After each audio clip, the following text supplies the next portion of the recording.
All right. Next section was about donations. This kind of gets into a little bit of the dedupe stuff. The duplicate stuff gets into the replacement for Elevate. So this is kind of a offshoot of all those other ones. But a lot of questions came in and always come in about donations. So is there an easier way to enter donations?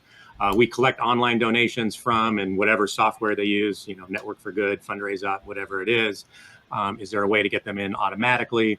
I have 6 months worth of donations that need to be entered because I'm way behind. Is there a way to do them all at once? So those are kind of all the different types of questions that we get coming in, and I know Ryan, you got some thoughts there.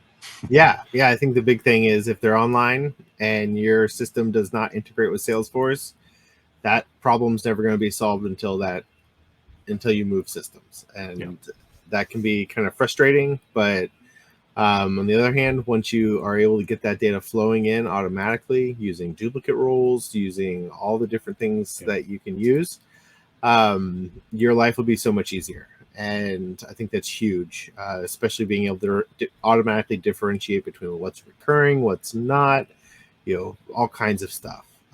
So as we mentioned earlier, we strongly recommend, online fundraising systems that have their own integration that is managed by them, is built by them, and they're responsible for keeping up with.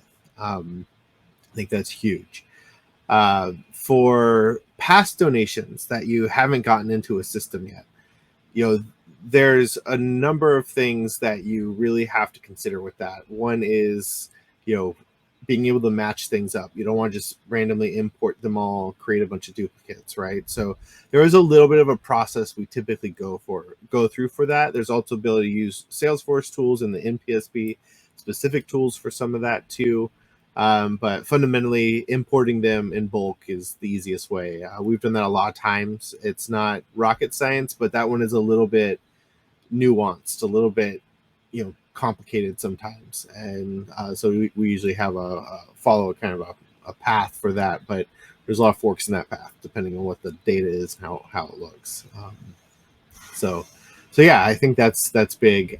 For entering donations that are like paper donations, check donations, things like that, there's also a kind of bulk donation entry tool built into NPSP that lets you kind of enter the data and then enter the data for another one, enter the data for another one. And we're big fans of that. That works really well for a lot of those situations, but it becomes a volume game. If you've got a ton, then you may need a little bit more sophisticated approach that makes it easier for you.